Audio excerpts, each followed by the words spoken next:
السلام علیکم ورحمۃ اللہ وبرکاتہ۔ میں ہوں محمد فاروق بٹ اور میرا اور آپ کا مشترکہ یوٹیوب چینل تھنک پیٹرنس۔ آج ہم 7 ایپیسوڈ میں ہیں۔ ہماری یہ تیسری ایپیسوڈ ہے اس حوالے سے کہ جو ہم بات کر رہے تھے کہ چائنا جو ہے وہ امریکہ کی جگہ لے رہا ہے ساؤتھ ایشیا میں، اور امریکہ یہاں سے جا رہا ہے اور اس کی جگہ ایک نئی جو سپر پاور ابھری ہے پاکستان کی مدد سے، جس کا نام ہے چائنا۔ چائنا جو ہے وہ اس ایریے پر اپنی گرفت کو مضبوط کر رہے ہیں۔ اس سے پہلے ہم نے یہ بات کی کہ پاکستان نے آپریشن سندور میں کس طرح کامیابی حاصل کی، اس کے پیچھے چائنا کا کیا رول تھا، پھر جو سیز فائر ہوا اس میں امریکہ کا کیا رول تھا، اور امریکہ پاکستان اور چائنا دونوں سے کیا چاہتا ہے، اور وجہ کیا ہے کہ امریکہ اس ایریے کو اب اس طرح توجہ نہیں دے رہا جس طرح کسی زمانے میں اس ایریے کو وہ توجہ دیتا تھا۔ چلے ہم آج کے ٹاپک کو شروع کرتے ہیں۔ اسی دوران جیسے میں پہلے ریکویسٹ کرتا ہوں کہ وہ لوگ جن لوگوں نے ہمارا یہ چینل اب تک سبسکرائب نہیں کیا، پلیز ضرور سبسکرائب کر دیجیے گا۔ باقی باتیں تو آپ کو پتہ ہے کہ لائک کرنا ہے اور شیئر کرنا ہے۔ تھینک یو جنہوں نے سبسکرائب کیا، جنہوں نے نہیں کیا ان کا بھی بہت بہت شکریہ، اور درخواست ہماری پھر دوبارہ وہی سبسکرپشن والی۔ بہرحال ہم اپنی بات شروع کرتے ہیں کہ چائنا بہت زیادہ خوش ہے اس وقت کہ پاکستان نے اس کی توقعات سے بڑھ کر رزلٹ دیے ہیں۔ اس کی ٹیکنالوجی، جسے پوری دنیا جو ہے وہ چائنا کی ٹیکنالوجی کہتی تھی، اور یہ کہتی تھی کہ یہ کسی کیپیبل نہیں ہوگی، اس کے اوپر وہم تھا اور لوگوں کو اس کے اوپر شک تھا کہ یار چائنا کا کام ہے، چلے تو ایک دن، نہ چلے تو ایک دن اور چلے تو 100 دن۔ لیکن چائنا نے ثابت کر دیا، اور چائنا کے ہتھیاروں نے بھی یہ ثابت کر دیا کہ یہ یورپین اور امریکن ہتھیاروں کے ہم پلہ نہیں، اس سے بہتر ہتھیار ہے، اور جو امریکہ اور مغرب کے ہتھیار ہیں یہ ان کو ایسے ہی رول کے رکھ دے گا جیسے وہ ان کی ٹریڈ کو رول کے رکھ چکا ہے۔ بہرحال اس حوالے سے ہم دیکھتے ہیں کہ پاکستان کی اس کارکردگی کو دیکھتے ہوئے چائنا اس وقت بہت پرجوش ہے کہ پاکستان کو وہ اپنی نئی ٹیکنالوجی کی فوری طور پر پرووائڈ کرے، اور اس حوالے سے جو مختلف تجزیات آئے ہیں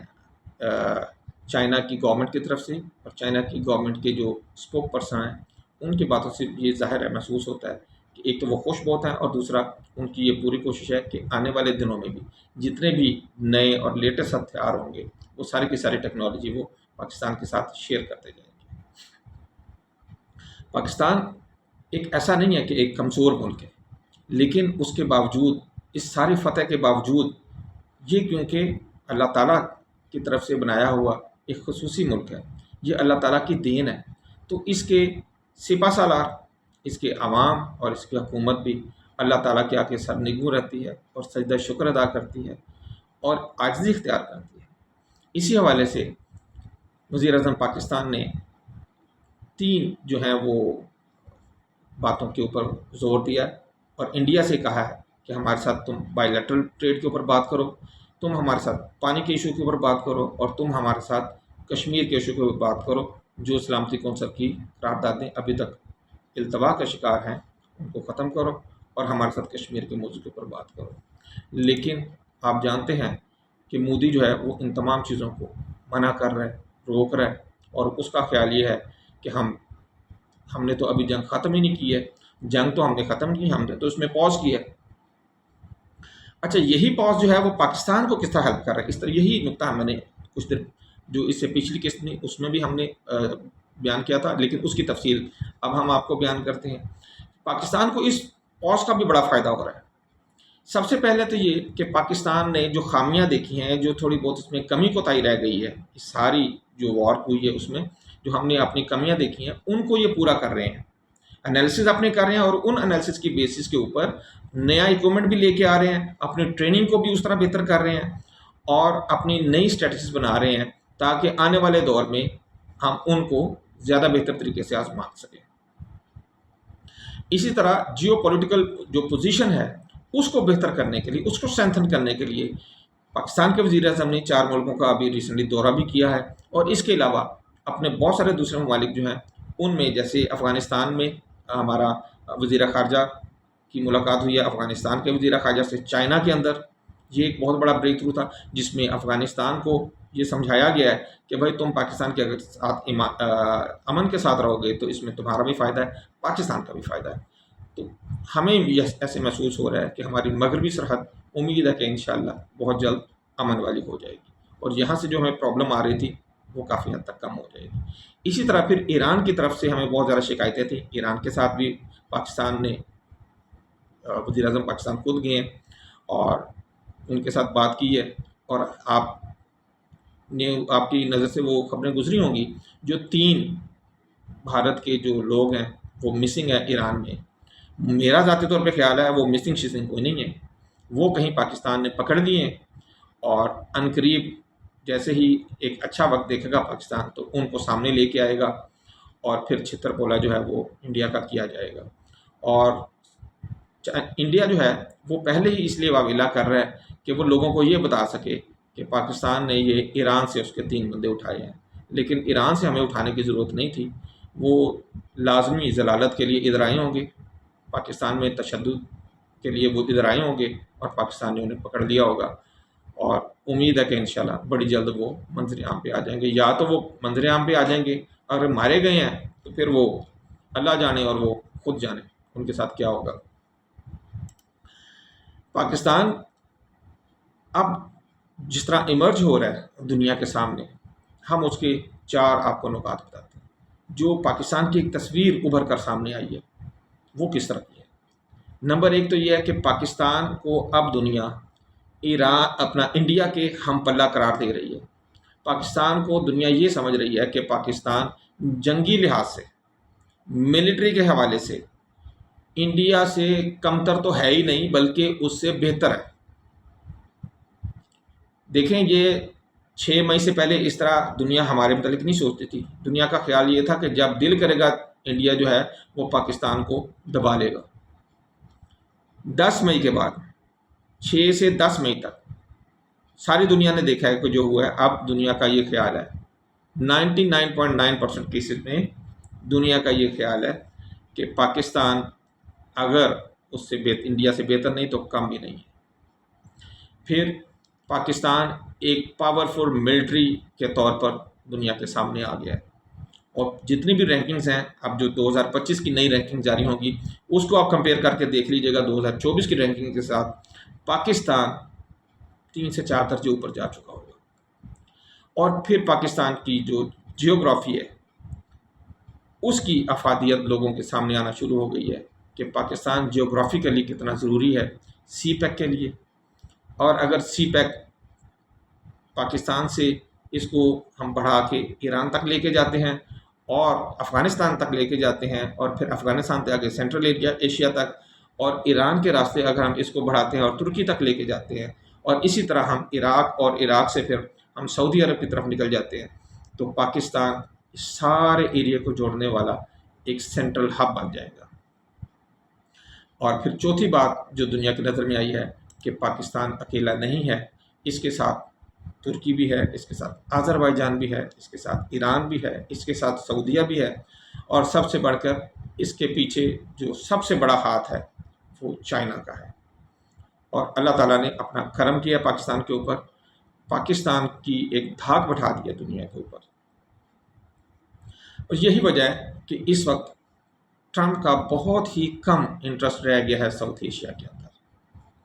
اور اسے یہ نظر آ گیا کہ چائنا جو ہے وہ ڈومینیٹ کر چکا ہے اس وقت ساؤتھ ایشیا کے اوپر، اور چائنا جو ہے وہ یہ چاہتا ہے کہ ایک اسٹریٹجک پوزیشن جو ہے وہ پاکستان کو ملے اس سارے ایریے کے اندر، یعنی کہ پاکستان وہ کردار ادا کرے جو آج سے کچھ عرصہ پہلے انڈیا ادا کر رہا تھا، اور انشاءاللہ پاکستان بہت جلد ساؤتھ ایشیا میں ایک لیڈنگ نیشن کے طور پر سامنے آئے گا۔ آنے والے دنوں میں ہمیں سارک جو ہے وہ دوبارہ ریوائیو ہوتی ہوئی نظر آ رہی ہو۔ 2014 میں آپ کو یاد ہے 2014 میں نیپال میں سارک کی کانفرنس ہوئی تھی، ایسے مبصر جو ہے وہ چائنا نے وہاں پہ شرکت کی تھی۔ نیپال نے، سری لنکا اور پاکستان نے، تینوں نیشنز نے یہ کہا تھا کہ چائنا کو جو ہے وہ فل ممبرشپ دے دی جائے، لیکن انڈیا نے اس بات کے اوپر اعتراض کیا اور اڑ گیا تھا۔ لیکن مجھے یوں محسوس ہو رہا ہے کہ اب آنے والے دنوں میں سارک جو ہے وہ چائنا کے ساتھ مل کر یہ سارا کام آگے بڑھائے گی۔ انڈیا نے، آپ پتہ ہے کہ اس کے بعد جو